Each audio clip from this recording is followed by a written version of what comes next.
కూటమి కలిసికట్టుగా ఉంటేనే విజయం సాధ్యమవుతుందని పవన్ కళ్యాణ్ నమ్ముతున్నారు. అందులో భాగంగానే ఏ విషయంలోనూ ఆయన జోక్యం లేదు. కొన్ని అంశాల్లో మాత్రమే ఆయన స్పందించి వదిలేసిన వెంటనే ముఖ్యమంత్రి చంద్రబాబు పాజిటివ్గా రియాక్ట్ అయ్యారు. తొలుత తిరుమల లడ్డుపై ఆయన సనాతన ధర్మం కోసం ఆయన ప్రాయశ్చిత్త దీక్ష చేశారు.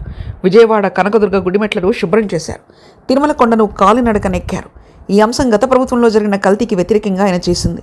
అయితే తర్వాత ఆయన రాష్ట్రంలో సోషల్ మీడియా పోస్టింగ్లపై కూడా ఆగ్రహం వ్యక్తం చేశారు. హోంశాఖపై అసహనం వ్యక్తం చేశారు.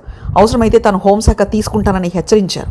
కించపరుస్తూ పోస్టింగ్లు పెట్టిన వారిని పోలీసులు పట్టించుకోవడం లేదని, చూసి చూడనట్లు వదిలేస్తున్నారని బహిరంగంగానే ఆరోపించడంతో కూటమిలో కలకలమే రేగింది. ముఖ్యమంత్రి శాంతి భద్రతల వ్యవహారాలను చూస్తుండటంతో చంద్రబాబును లక్ష్యంగా చేసుకుని కామెంట్స్ చేశారని ప్రత్యర్థులు సంబరపడ్డారు. కానీ ఆ వివాదాన్ని చంద్రబాబు శుతిమెత్తగా సరిదిద్దారు.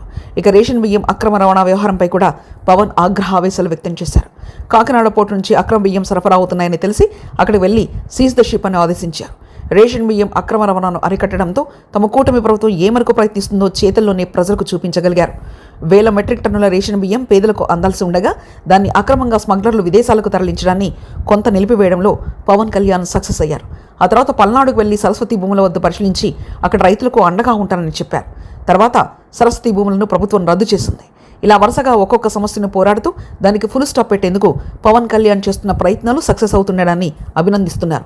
మరోవైపు పార్టీని బలోపేతం చేయడానికి మార్చి నెల నుంచి ఇక పర్యటనలు చేపట్టాలని పవన్ కళ్యాణ్ భావిస్తున్నారని తెలిసింది.